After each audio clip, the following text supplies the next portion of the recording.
Deep in the most southern part of California, located in the small town of Nyland, lies the Nyland Ranch Wildlife Habitat, a once prosperous sanctuary for the surrounding waterfowl and other wildlife native to the Imperial Valley Salton Sea area, devastated by the June 28, 2020 Nyland fires. Here resides Dr. Barnacle S. Luffy, an ex-serviceman during the Vietnam War, and his wife Satya. Together, they attempt to rebuild and regain what was once lost. And many of the wildlife are beginning to return.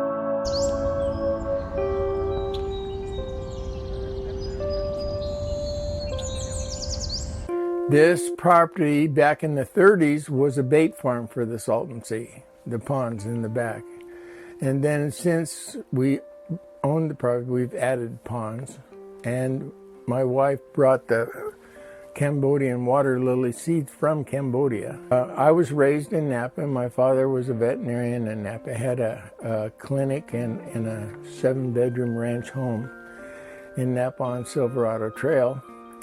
And then they had a flood in, I think, around 1986, that wiped out the house and the clinic. When I first came here, it was in the winter, and it was gorgeous. You know, up in Napa, it was raining and cold and everything, and it was just gorgeous here. I thought, oh, man, this is cool.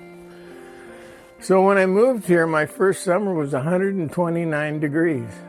And I thought my dad was trying to get back at me for everything I'd done wrong as a kid. You know, I thought, geez, because it was just torture for me. I acclimated. And then I bought a house in Palm Desert, and I was really, really happy there. Then my father passed away in 2000.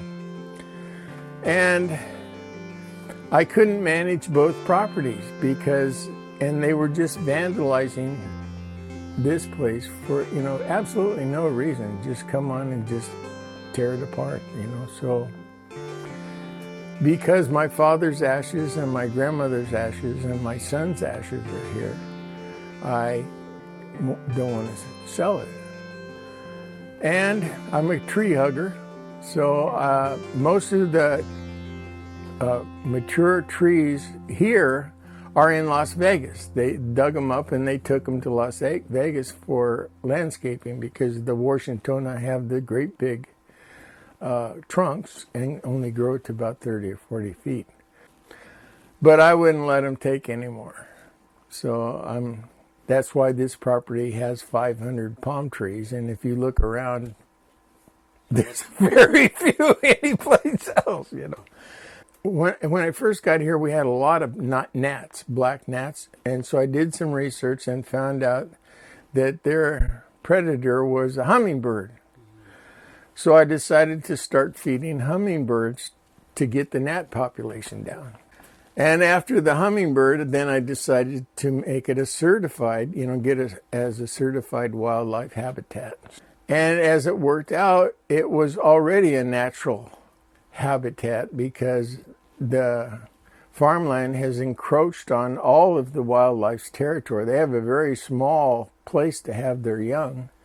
And it turns out over the years, they kind of migrated here. They you know, they have maybe a 10-mile territory, but they come here to have their young because they know it's kind of in their DNA. They know it's safe. So I don't know, I've gone through 4 or 5 generations of bobcats, and I have one favorite one called Sir Lancelot, and he was on the other side of the fence, and my wife, we heard him kind of growl, you know, and my wife went to pick him up. He was just a baby, and I said, wait a minute, that's a bobcat. You don't want to pick him up. So we made a hole in the fence so that he could climb through. And they're not afraid of water at all because muskrats are their favorite food. So he walked right through the canal and then went and sat on her foot. And I said, well, I guess he's not afraid of you, you know. So we picked him up and took some pictures. Because my wife's Buddhist, she won't let me kill anything. you know, it's just bad karma for at my age to kill anything. It's part of the. So that went hand in hand. We don't kill everybody, you know, even the rabbits, even if they eat her lettuce, they're allowed to eat the lettuce. We cohabitate with nature. No animals are caged. You know, some people say, "Oh, you have a wallet." No animals are caged. And I really kind of discourage visitors, you know, because the animals are pretty timid because of all the hunters. You know, the young kids that are learning how to dove hunt and stuff, they haven't learned about hunting yet, so they'll shoot anything that moves, you know. So I was working at my computer and the power went out.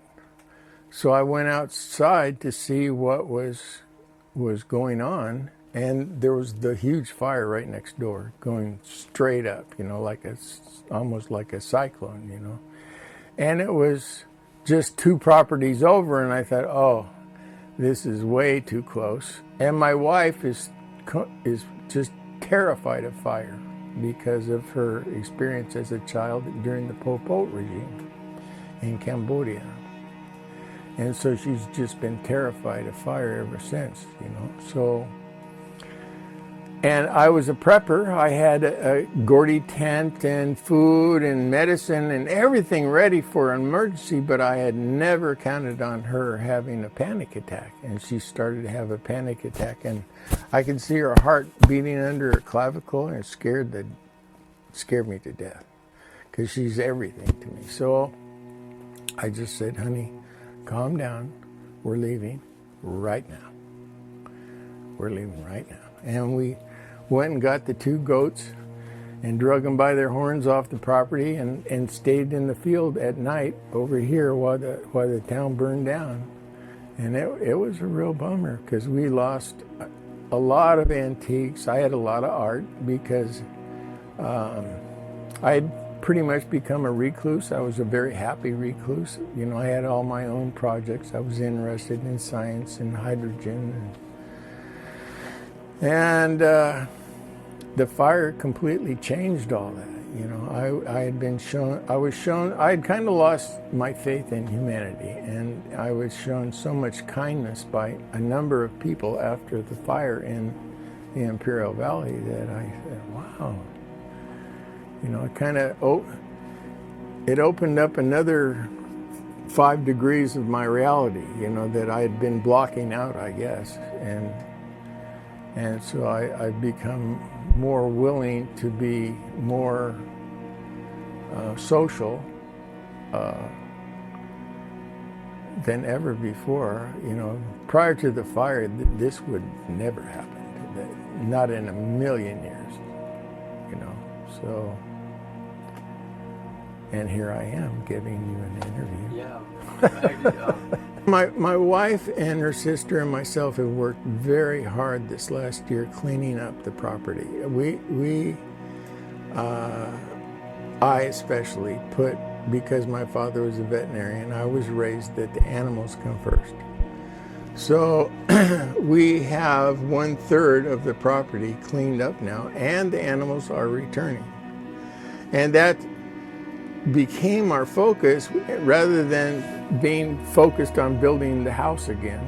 You know, we've kind of put the house on the back burner while we're trying to get the property cleaned back up so that the animals can return and have their young. You know, to us that's what it's all about. So we do have plans for a new house, but like I said, it's on the back burner. The property, cleaning up the property so that the animals can return is our first priority.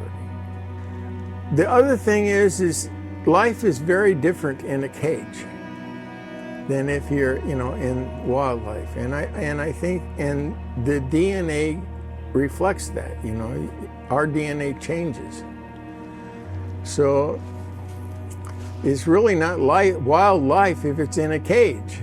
You know, it's a species in a cage. It's not wildlife. So if they can freely come and go, then it's really wildlife. Their DNA and that stuff continues, you know. As a young man, one time I saw a peacock. I saw a goose go through his territory. He has, peacocks have about a 4-foot territory in front of them during the mating season, and nothing can go through it. And this goose went through it, and he jumped up in the air and spurred it in the temple and killed it instantly. And I thought, how in the heck did he know how to kill that goose? For millions of years, this has had to go on so that it's part of his, part of his DNA, part of the inborn knowledge. So, so there's a lot of things, if you see, you can learn a lot from nature and wildlife. They can teach you a lot of stuff, And and because people have just gotten totally away from nature, everybody's on their phone. Very few people are social, and they're definitely not social with the animals or anything. Depending on where you're at and who you are, you can actually probably have telepathy with animals. I'm sure that the Aborigine in Australia, can communicate with animals. And the Montagnards of Vietnam were totally, very, very spiritual, very in touch with Mother Earth. And unfortunately, the more powerful people wipe out those kind of people. So it's cyclic. We go through periods where we go away from God and we get into science, and all of a sudden we come, oh, God's not such a bad thing. We come back and, oh, wow, nature, what's that? Oh, damn, you mean we killed off all these animals? When one of the first people that I made friends with didn't speak any English, one of the Zendejas brothers, Raul, died, but a dear friend of mine. And he said that back in the 30s, Nylon was happening. There were 3 banks, 7 bars. People were making hundreds of thousands of dollars on tomatoes and stuff. People partied every weekend. I mean, it was a happening place. And every time the train went by, flocks of birds went up. Well, in my time here, I've watched the dove population absolutely decimated. There was one year that there was 100 every 100 feet, and they didn't recover from that year. They didn't make it. There used to be a lot of Mexican dove, and now the only things left is ringtail dove because they don't taste good, so that they don't shoot them. I've had one spiritual awakening where I absolutely believe there is a God. I am not really religious.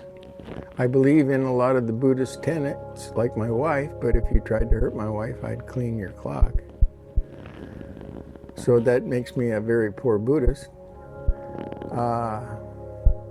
But I truly believe that what you think you create. And so it's good to hold on to, envision good. What is our reality is what we don't filter out. Our brains filter out 80% of the stimulus that comes into our brain through our eyes and our ears and our skin and all our sensory stuff. So our reality is what we don't filter out. Okay, in my case, because I had lost faith in people, I started filtering out the good people. I just simply didn't see them anymore, because I had lost faith. And then that faith was restored after I met John and a number of other people in the valley. And so then I quit filtering that out. I started seeing more and more people like you and Ryan. And so my life has completely changed since the fire. And it's probably, I only opened up my vision 5 degrees out of the 360, but it's made a huge difference. So I'm really, really big on positive thinking, and that's why we had the party. And I want the party to kind of return hope and positive thinking. Well, things are going to work out,